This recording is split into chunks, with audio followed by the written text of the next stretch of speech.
ya el segundo contenido ya tiene que hablar como la respiración, pero ¿por qué vamos a hablar de respiración si estamos hablando de metabolismo en plantas y en las células? Pues resulta y pasa que si se dan cuenta, la respiración es un proceso catabólico, ¿verdad? En donde vamos a liberar energía.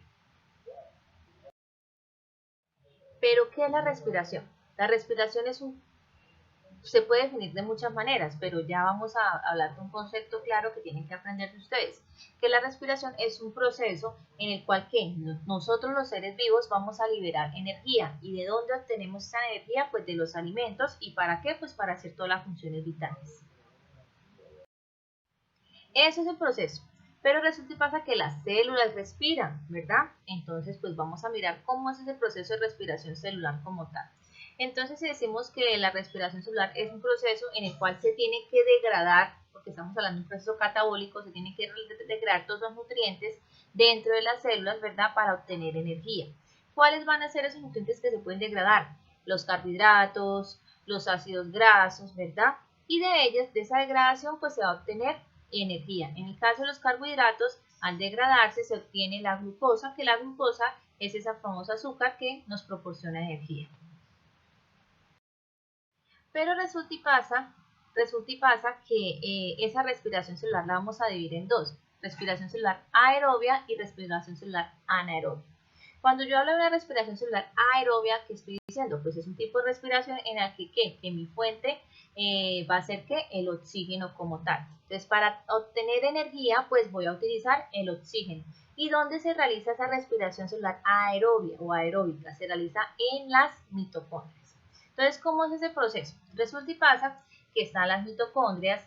Cuando hablábamos del catabolismo, hablábamos del ciclo de Krebs, aquí está, es lo mismo, ¿verdad? Entonces, las mitocondrias que ingresan la glucosa, que es el azúcar, y el oxígeno. A partir de estos dos componentes es donde empezamos a hablar se empieza a hablar de la respiración celular aeróbica. Entonces, con estos dos señores en la mitocondria sale dióxido de carbono, 38 moléculas de ATP y 6 moléculas de agua como tal. Entonces, ¿a partir de quién? De la glucosa y del oxígeno. ¿Y dónde se hace ese proceso? En la mitocondria.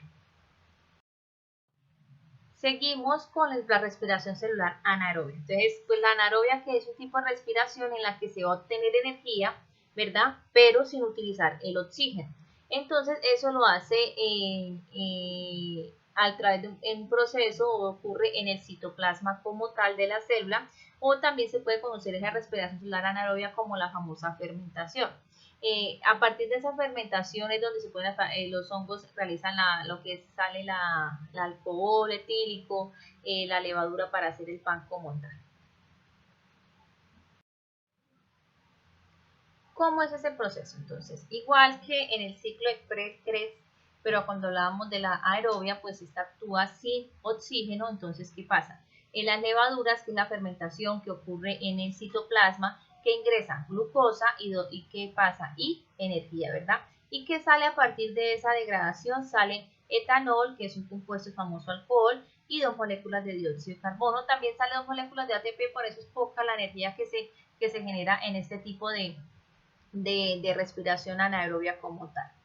Pero ¿qué pasa? También hay un compuesto importante que es el ácido láctico. Resulta y pasa que el ácido láctico actúa en un proceso de respiración anaerobia en los músculos de nosotros los humanos. Entonces, ¿qué pasa? Cuando las células utilizan esa respiración anaerobia, cuando una persona realiza ejercicio intensamente, ¿verdad?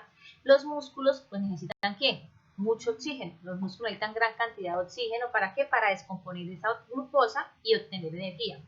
Pero a medida de que vamos aumentando esa intensidad de hacer ejercicio, de esfuerzo, ¿qué pasa? Pues ese oxígeno se va disminuyendo, por eso es que nos cansamos, ¿verdad?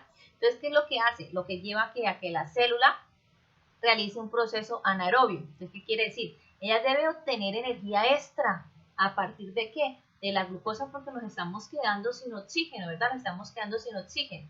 Entonces, de esa reacción, de ese proceso de reacción, de extraer esa energía extra de la glucosa, se obtiene un famoso compuesto que es el ácido láctico. Que ese ácido láctico, cuando se acumula en los músculos, es lo que nos provoca el famoso dolor y la fatiga, que no nos deja caminar cuando hacemos ejercicio exagerado. Eso es la respiración celular, chicos. Así respiran las células como tal. Pero resulta y pasa que los organismos también unicelulares también tienen que hacer proceso de respiración. Entonces vamos a hablar de los móneras. Recuerden que los móneras son organismos unicelulares que ellos realizan intercambio gaseoso a través de su membrana como tal.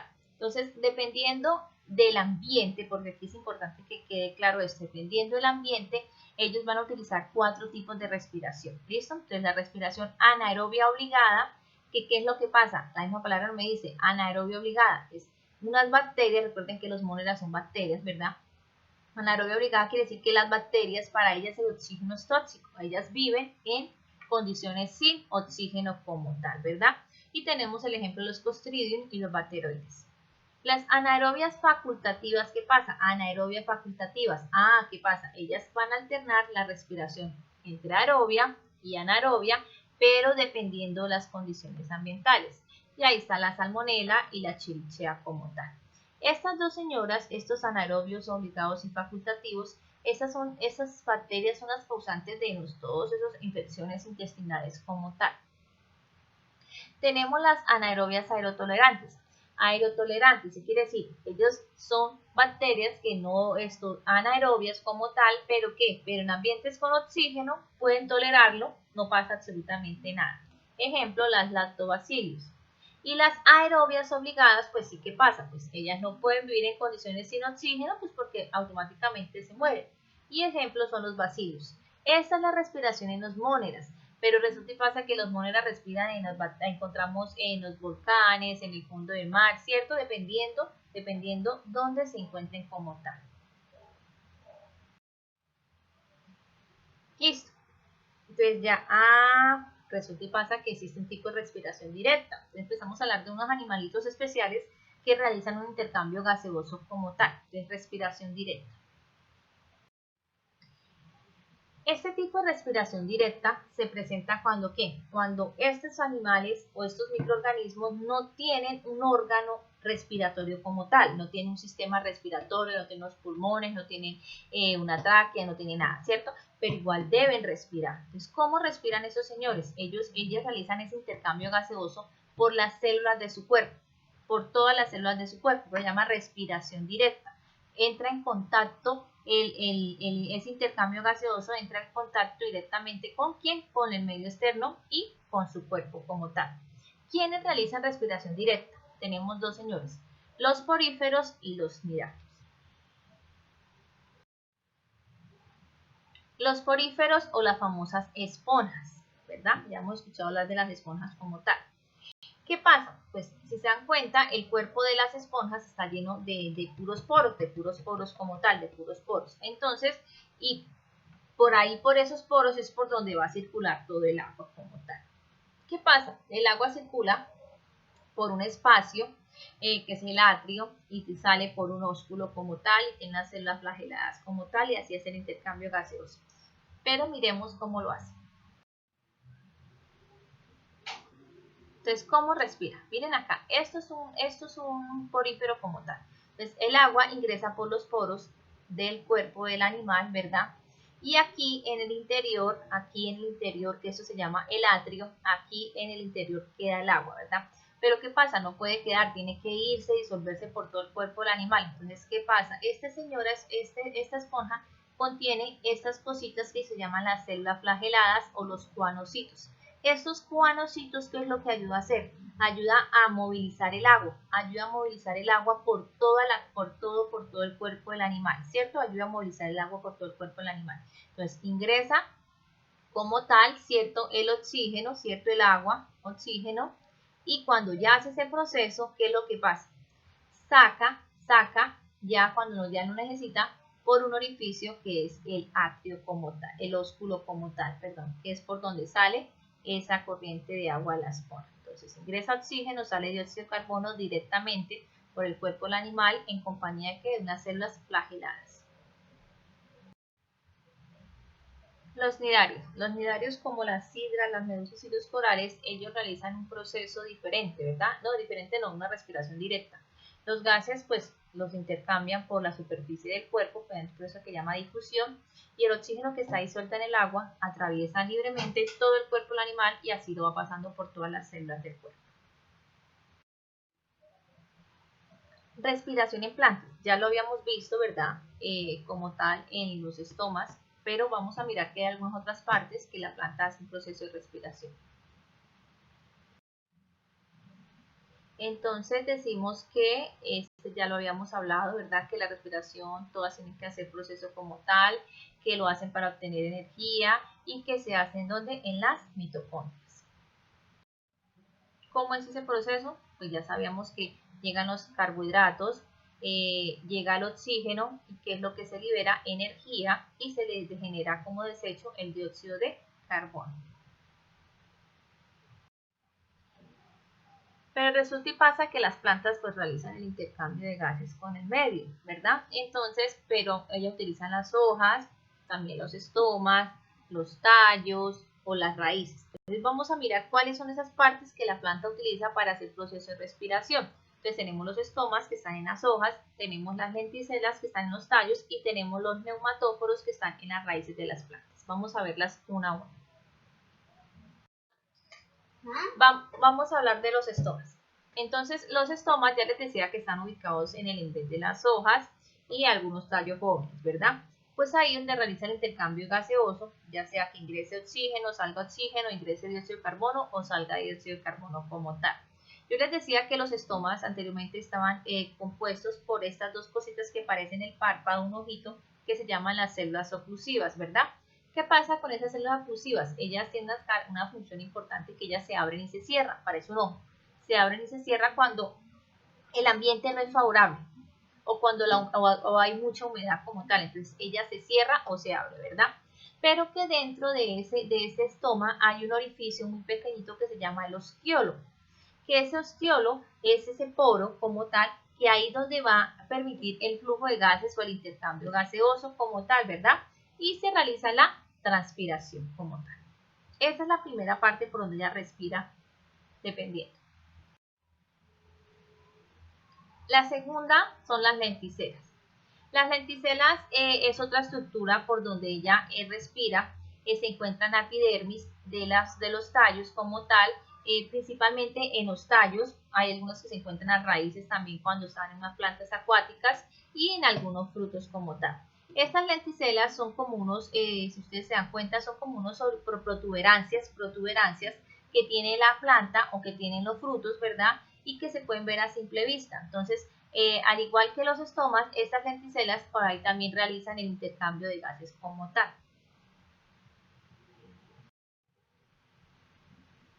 Los neumatóforos. Los neumatóforos también es otro tipo de estructura por donde la planta hace un proceso de respiración. Estamos hablando de plantas acuáticas, ¿verdad? Plantas pantanosas que habitan en zonas pantanosas como los manglares. Entonces, ellas ¿qué tienen que hacer? Tienen que adaptarse, ¿verdad? Para capturar ese oxígeno del aire. Entonces, esas adaptaciones utilizan esos neumatóforos. ¿Pero qué son los neumatóforos? Los neumatóforos son como unos pelitos, unas extensiones de las raíces que van a crecer fuera del agua. Ojo, crecen fuera del agua. ¿Para qué? Y que tienen unas lenticelas ahí también. ¿Para qué? Para permitir la entrada de oxígeno y la salida de dióxido de carbono a través de la raíz de la planta. Eso, así es por donde respiran las plantas como tal, ¿no? Pero los animales respiran. Entonces, ¿cómo respiran los animales? Entonces ahí empezamos a hablar ya de un tipo de respiración en los animales. ¿Qué es la difusión? Entonces la difusión es eso, es un proceso de intercambio de gases, ¿verdad? Intercambio o salida de gases como tal y que permite que pasa por todas las células del cuerpo. Entonces, ¿qué es lo que pasa? Cuando tenemos ese líquido que llega a todos nuestros órganos respiratorios, porque estamos hablando de animales ya, ¿cierto? Y que está cargado de dióxido de carbono, pobre en oxígeno, o al revés, cargado de oxígeno y pobre en dióxido de carbono como tal. Entonces se produce la famosa difusión. Entonces, ¿qué pasa? Pues el oxígeno irá donde hay más concentración de ¿qué? Donde hay más concentración hacia donde hay menos concentración. Y el dióxido de carbono hará lo mismo, ¿verdad? Entonces, como tanto es el oxígeno, aire rico en oxígeno, aire rico en dióxido de carbono. sangre rica en dióxido de carbono y sangre rica en dióxido en oxígeno. Entonces, se cruza como tal. Ese tipo de intercambio gaseoso o de difusión la tienen los diferentes animales. Se puede hacer a través de la piel, por las branquias, por las tráqueas o por los pulmones. A través de la piel pues tenemos las esponjas, los pólipos y los gusanos y algunos anfibios. Por las branquias pues tenemos los moluscos, los crustáceos, los peces y algunos anfibios. Y por la tráquea los insectos y por los pulmones anfibios, reptiles, aves y mamíferos. Vamos a hablar de la respiración cutánea. Resulta y pasa que la respiración cutánea es la respiración por la piel, ¿verdad? Se dan animales que viven en medios, en el agua o en medios muy húmedos, como la lombriz de tierra, que es la principal aquí como tal, como la piel de los sapitos, ¿verdad? De las ranas también, ahí viven como tal ellos, ¿verdad? Entonces, miremos a ver cómo es ese proceso. Resulta y pasa que pues tenemos la piel de estos animales, debe cumplir unas características, debe ser muy fina, debe también estar conectada con muchos vasos sanguíneos, pero también esta tiene que ser que debe estar húmeda. Esas son las condiciones para que este animalito pueda sobrevivir. Entonces pues tenemos la piel del animal, ¿verdad? Entonces ingresa el oxígeno, ingresa el oxígeno por todo el cuerpo y sale dióxido de carbono. Entonces el animal toma el oxígeno a través de toda la superficie del cuerpo. ¿Y qué hace? Cuando hace todo el proceso y se va por todo el cuerpo, expulsa ese dióxido de carbono. Siguiente, que es la respiración mediante las branquias. Este tipo de respiración pues es característico de ¿quién? De los peces, ¿verdad? A muchos de los animales acuáticos. ¿Y qué son las branquias? Las branquias son un tipo de estructuras que están llenos de muchos capilares sanguíneos. Entonces, esos capilares sanguíneos, porque hay pececitos que tienen branquias externas y branquias internas. Entonces, algunos que las que tienen branquias externas, que son como estos pececitos, son los que tienen que cuidarlas porque eso pueden ser fácilmente lastimadas, por decirlo de alguna manera, ¿verdad?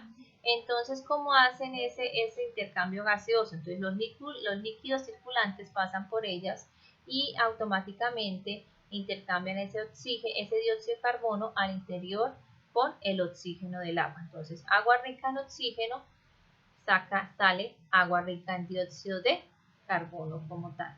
De sangre con oxígeno, sangre con dióxido de carbono. ¿Quiénes la poseen? Pues la poseen los crustáceos, peces y algunos anfibios como tal.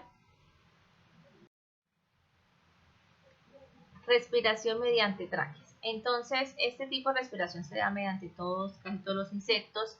¿Y qué lo hace diferente? Pues que contiene unas tráqueas, pero las tráqueas están ramificadas hacia todos los tejidos del insecto como tal y pues recorre todo el tejido del animal, del cuerpo del animal, pero también tiene un orificio que se llama el espiráculo, ¿verdad? Entonces, ese espiráculo es el que se va a abrir y se va a cerrar como tal, ¿para qué? Pues para que ingrese oxígeno y salga dióxido de carbono.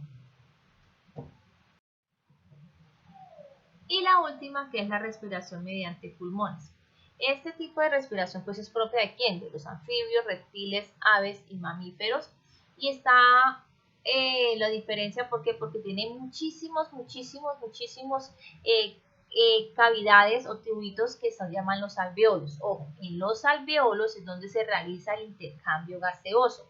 No en los pulmones, en los alveolos como tal es donde se realiza el intercambio gaseoso, que es lo que vamos a ver en respiración en humanos.